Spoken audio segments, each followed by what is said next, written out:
Halo Sobat Antara, kembali lagi bersama kami, saya Afud dan saya Anom dalam program Berisik Berita Asik. Nah, kali ini sepertinya kita ada hal yang berbeda, Nom. Iya, biasanya kemarin itu kita cuma ngobrol berdua, terus ngobrolin soal berita antara. Dikurung lagi di studio. Iya, dikurung. Kayaknya tempatnya nggak seluas ini ya. Ya, mungkin kita udah jinak, makanya dilepasin. Iya. Nah, kita kayaknya sekarang udah percaya sama kita ya. open set bahwa kita mempunyai gedung yang beneran ya. Gedung yang beneran dengan suasana yang luas tapi sepi. Karena kita masih dalam suasana pandemi ya. Betul. Kita harus menjaga jarak. Dan akhirnya kali ini kita nggak sendiri. Iya. Kita didatengin tamu dari Kementerian Pariwisata dan Ekonomi Kreatif. Selamat datang Mbak Agustini Rahayu. Biasa dipanggil siapa, Mbak? Ayu. Ayu. Namanya tadi Agustini ya? Agustini. Lahirnya bulan Juli pasti. Januari lah. Pinter. Pinter banget. Itu Januari, ketawanya kok setahu. barusan ini ya? Nanggung. Maksa ya? Mas ketawa lagi.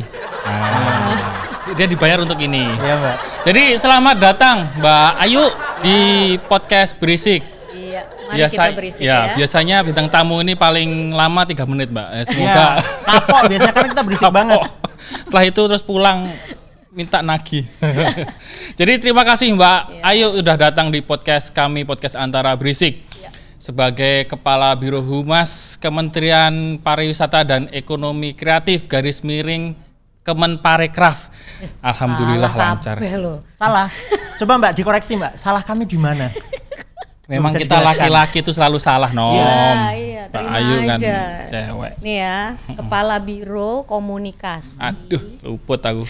Kemenparekraf, Kementerian Pariwisata dan Ekonomi Kreatif Oke. dan Badan Pariwisata dan Ekonomi Kreatif. Mbak ini bedanya apa sih Mbak antara kementerian dan badan ini kok harus garis miring gitu loh? Sebetulnya sama. Sama ya? Cuma supaya itu dari struktur tata negara institusi.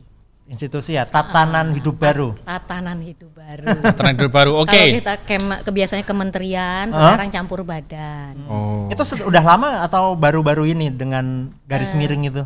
Baru Oktober. Nom, sepertinya kita 2019. dikontrak bukan untuk membahas ini. Oh ya maaf. Nah, jadi nanti bayaran kita setengah susah loh kamu. Ini masa Kita- susah. Iya, ntar Jangan kita nggak kayak laku gitu. ya di Iya. MC di mana-mana ya. Kurang berisik kan. Kurang berisik. Besok kita ngepel. Oke Mbak Ayu, kita di sini ingin membahas mengenai persiapan pariwisata ya. Sepertinya kan pada masa pandemik ini sempat anjlok dan kita mulai memasuki fase baru yaitu normal baru. Di mana pariwisata kan ada protokol baru. Nah, tapi saya takutnya kalau protokol baru itu kan kalau nggak salah dibatasin ya untuk tempat misalnya 50% maksimal. Misalnya nggak terlalu boleh banyak. Kapasitasnya berkurang berarti Nah, ya di kapasitas suatu berkurang. tempat. Nah, yang saya tanyakan misalnya Raja Ampat apa menjadi Raja 2, Mbak? Oh dibagi dua ya? Nah, iya. Benar Dibagi juga 2. ya. Iya. Jadi itu kalau soal pembatasan tadi kan ngomong soal pembatasan ya, ada 50%, 25% di awal. Itu kan secara keseluruhan itu pembatasan di tempat publik ya, di Tempat publik. ya artinya di ranah publik di tempat-tempat fasilitas publik. Gitu ya, dan itu aturannya itu ditetapkan oleh Pemda masing-masing sebetulnya. Suaraku hilang kayaknya. Ya mungkin lebih deket Mbak. Jadi oleh pemerintah daerah, oleh pemerintah provinsi itu ditetapkannya berapanya, pembatasannya itu semua tergantung kondisi penyebaran COVID-nya sendiri di setiap daerah, gitu ya. Nah kan kalau destinasi pariwisata tuh adanya di daerah, jadi kita juga harus inline, harus saling koordinasi intens gitu ya dengan pemerintah provinsi. Kalau soal pembatasan itu sih maunya kan nggak gitu ya, tapi kan kita prioritas itu masih keselamatan dan kesehatan manusia tuh paling penting prioritasnya. Betul. Toh gampangnya kalau kita nggak sehat kan nggak bisa traveling, toh Iya. nggak bisa jalan-jalan. Nanti berangkat 7 pulang 2, Mbak. Lah iya. Kan sisanya ternyata betah. Gitu. Apa toh? Apa sih? Enggak, ya kasih ketawa dikit lah. Oh ya. Biar lucu. Jadi kan kemarin ada informasi bahwa pariwisata ini siap dibuka, Mbak, dengan banyaknya protokol-protokol yang harus dipenuhi. Ini kan Anom udah siap nih.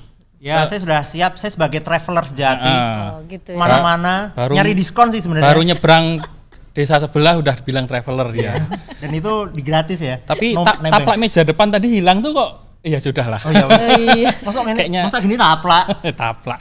Jadi protokolnya itu seperti apa sih Mbak? Misal apakah ada sosialisasi protokol yang harus dipenuhi ketika kita akan membuka wisata ini? Kan ditakutkan kan akan menjadi epicentrum baru kalau misalnya tidak dikelola dengan baik. Betul. Nah, itu jadi seperti apa yang bisa diinformasikan ini? Ya minimum requirement-nya itu gaya aku nggak pakai minimum requirement Syarat apa ya? ya. Syarat Syarat minimum. minimal.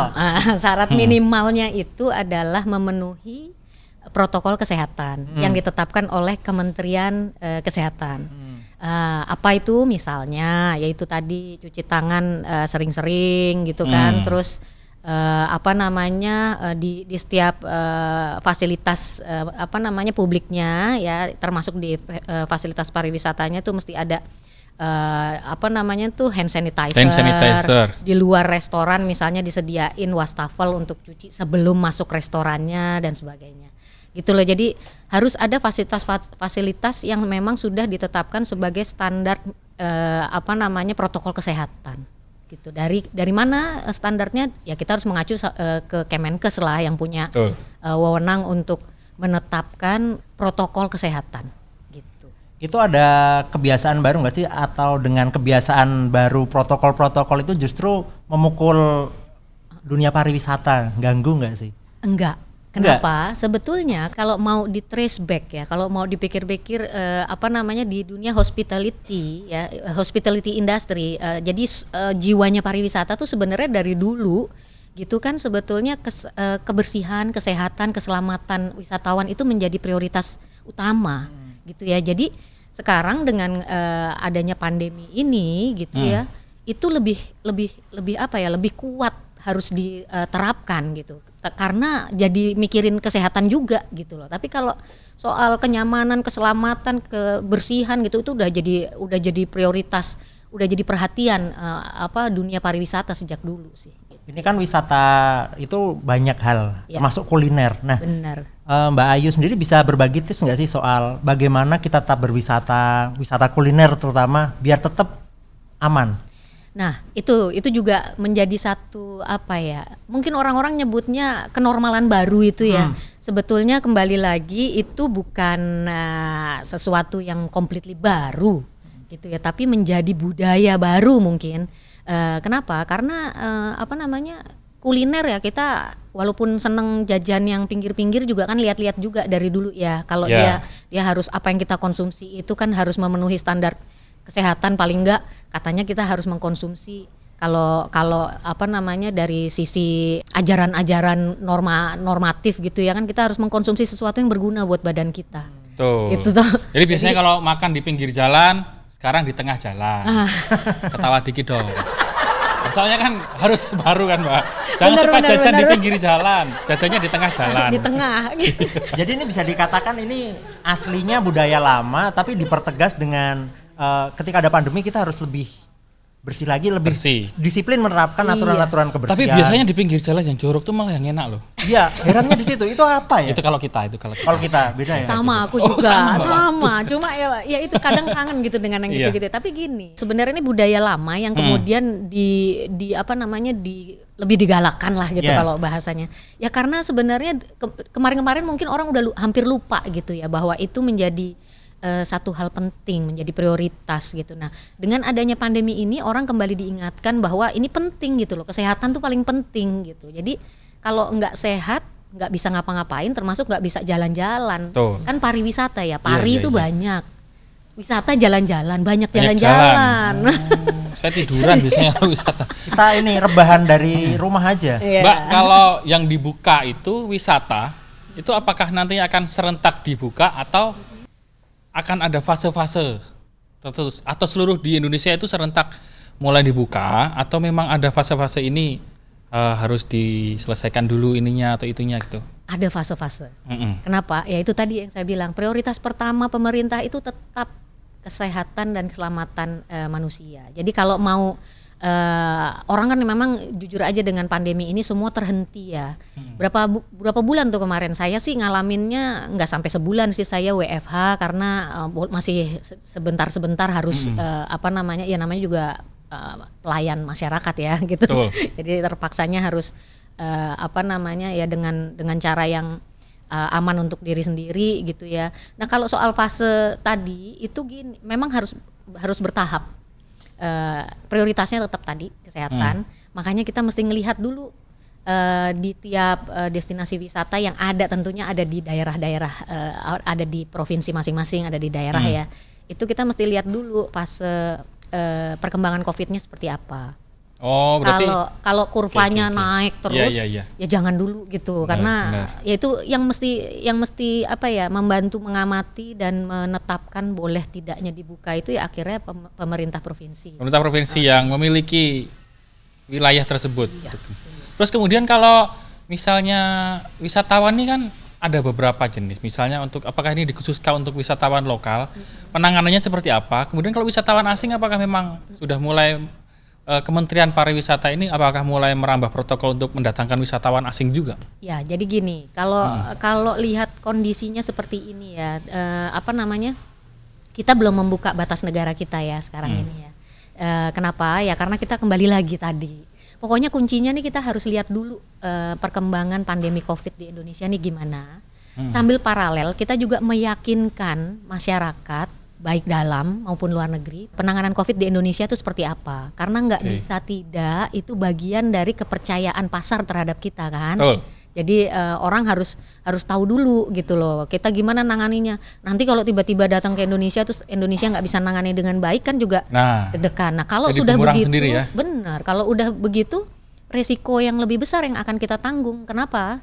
Saat kemudian orang yang tadinya udah percaya terus pas ngalamin nggak enak gitu kan, nggak percaya, recovery-nya akan lebih lama gitu loh. Jadi kalau menurut ya idealnya semuanya tuh harus bertahap tadi itu. Jadi semuanya dilihat dulu kondisinya, baru kemudian pelan-pelan dibuka.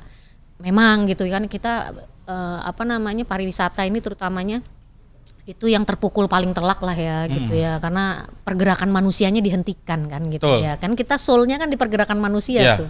Ya kalau tidak ada pergerakan manusia ya otomatis bisnisnya ya idle gitu aja. Tapi ini optimistis bisa bangkit dalam waktu dekat atau melihat trennya kayaknya ntar dulu atau gimana? Harus optimis. Kenapa harus optimis? Karena kita harus mempersiapkan. Kalau nanti udah saatnya memang harus udah bisa rebound terus kita belum siap, cilaka lagi gitu kan. Jadi kita harus mulai siap-siap dan harus yakin kalau ini akan kembali, walaupun pasti ada waktu ya. Kalau misalnya ngelihat dulu waktu kita kasus sebelumnya ya, krisis yang kita hadapi ya, krisis pariwisata yang dihadapi Indonesia gitu ya, waktu bom Bali lah gitu misalnya, itu pun perlu waktu sekitar hampir 3 tahun kan waktu itu untuk kembali balik gitu ya. Nah, pemulihannya jadi orang mulai percaya lagi bahwa di Bali itu sudah aman segala macam itu butuh waktu sekitar 3 tahun. Gitu kan. Terus dengan bencana alam gitu juga sama. Nah tapi kalau bencana alam dan kayak tadi kan saya contohnya yang bom Bali, krisis pariwisata yang itu kan internal yang kasusnya di dalam Indonesia, orang di luar tidak terpengaruh gitu. Artinya pergerakan manusianya masih terjadi.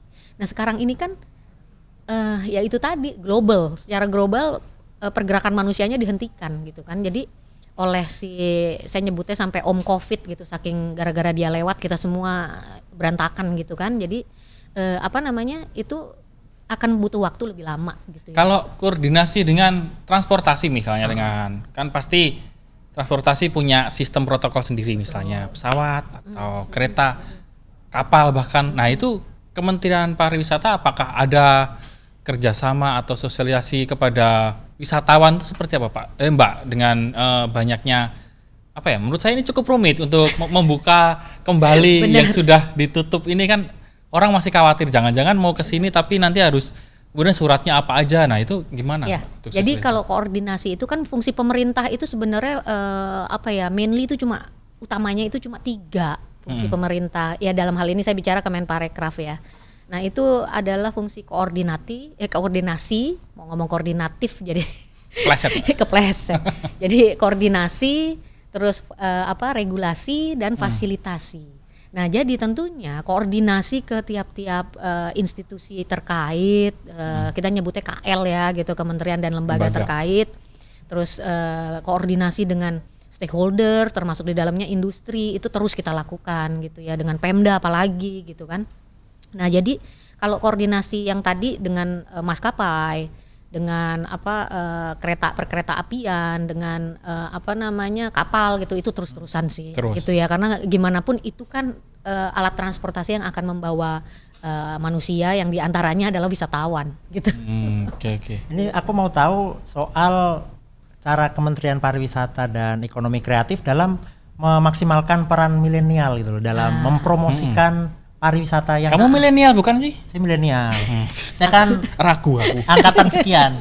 Lah, angkatan bersenjata mungkin. Milenial penting banget. Sekarang kalau dilihat ya, kita ini kan sekarang kita mesti mengakui ya, media itu bagian penting dari ini nanti dalam proses menangani COVID, recovery, terus mencoba kalau bahasa gayaku tuh gaining confidence gitu ya. Apa sih bahasa Indonesianya? Kita nggak sampai, Mbak.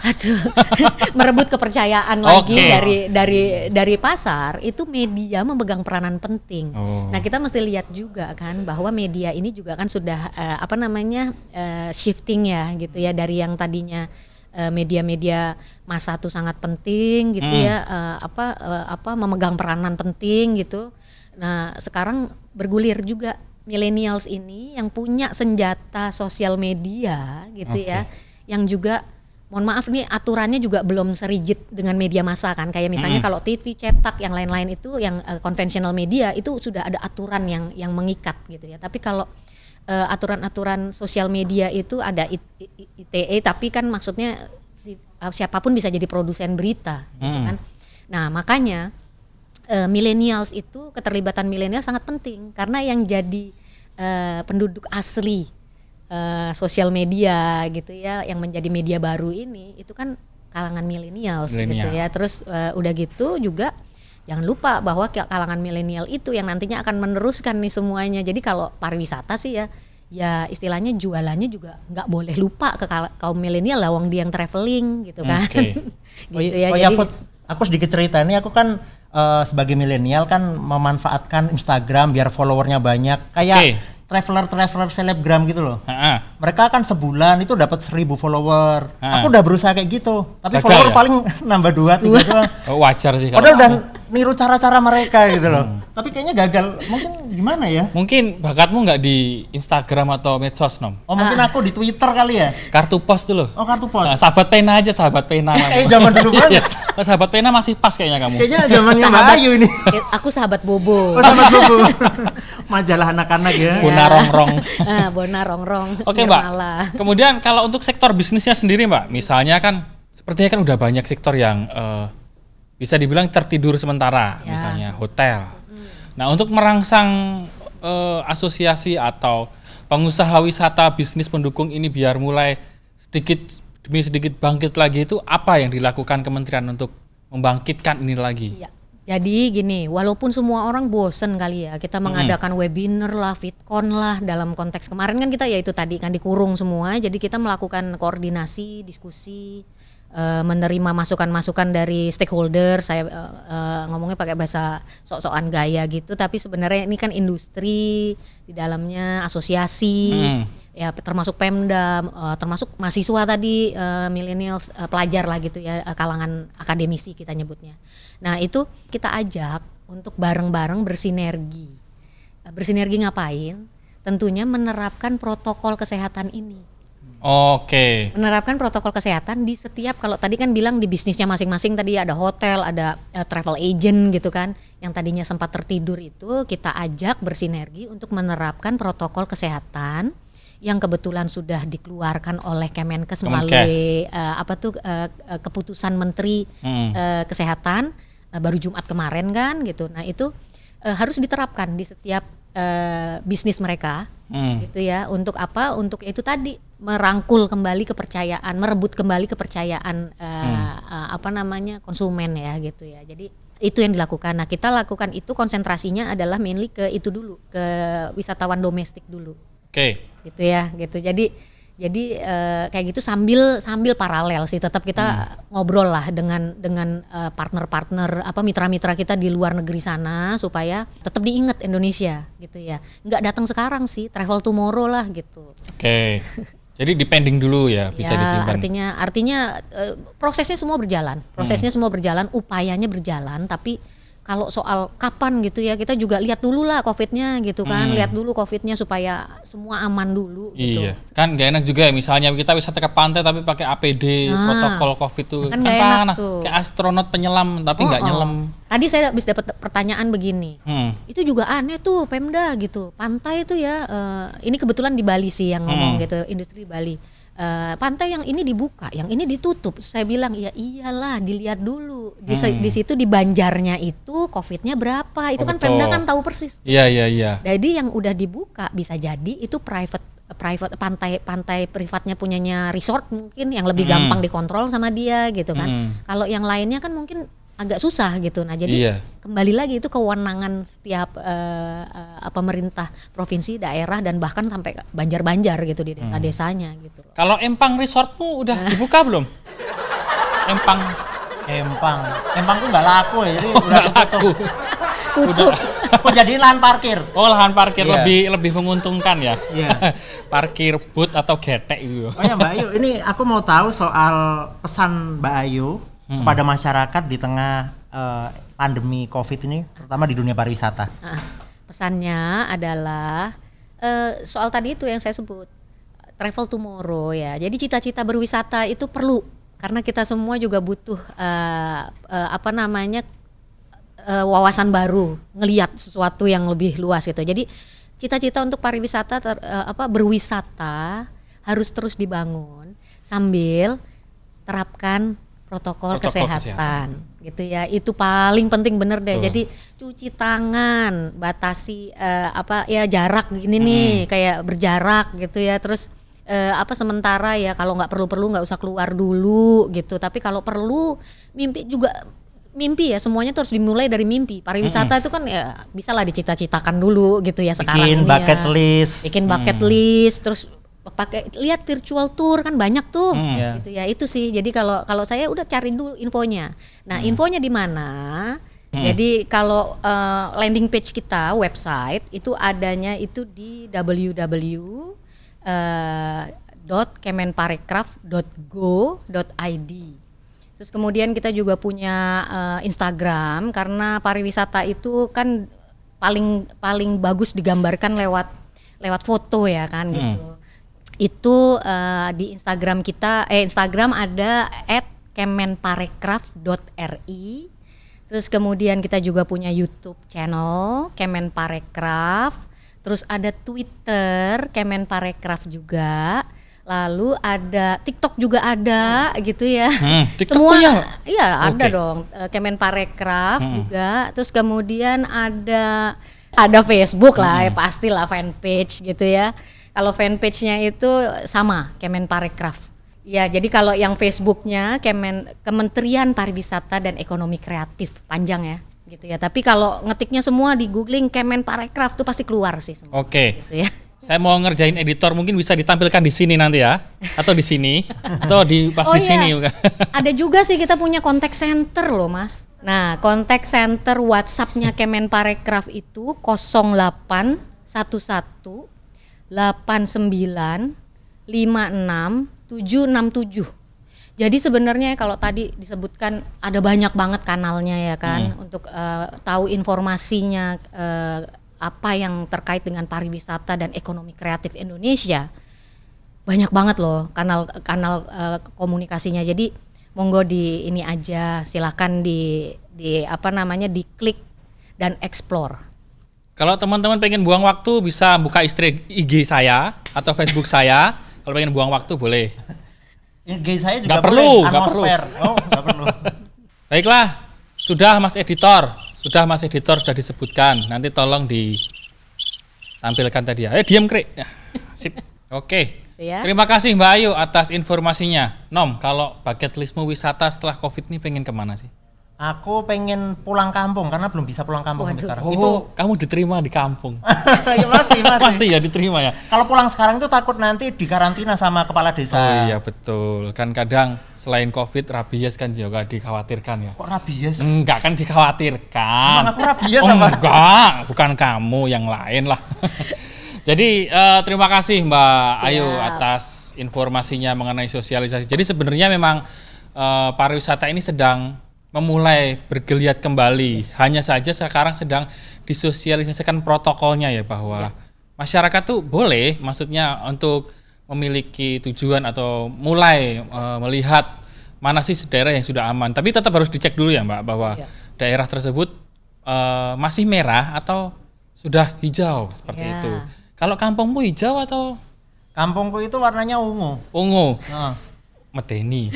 Aku nggak berani komen kalau dikeroyok sekampung aku nanti.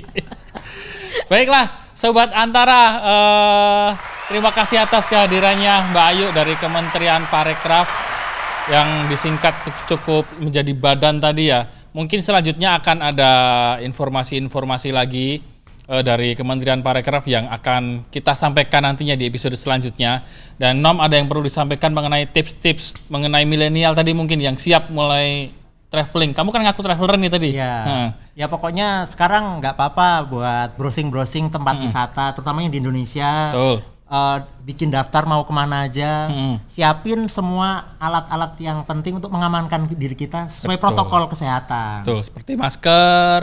Tadi Mbak Ayu sudah sampaikan, jangan lupa pakai masker, sering cuci tangan. Iya, terus kalau ke kuliner jajan apa dilihat-lihat. Iya. eh, Lihat harganya. higien. Kalau nggak Iya. mampu jangan beli ya. Justru itu Itu keamanannya. bahaya, betul. Aman buat dompet, nggak hanya Iya. aman buat kesehatan.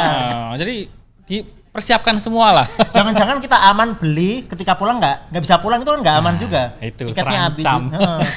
Baik Sobat Antara, demikianlah perbincangan kita dengan Mbak Ayu selaku Kepala Biro Humas dan Komunikasi. Komunikasi. Oh, Biro Kepala Komunikasi. Biro Komunikasi. Aduh, Humas keliru terus. bagian dari itu. Oke, siap. lebih Kepala tinggi. Biro Komunikasi, Iya. Kementerian Parekraf. Biro komunikasi berarti jualan pulsa nggak Mbak? Pulsa aku habis nih. Bisa nanti hubungi teman-teman. Oh iya, baik-baik. Lawas banget sih lawaan itu.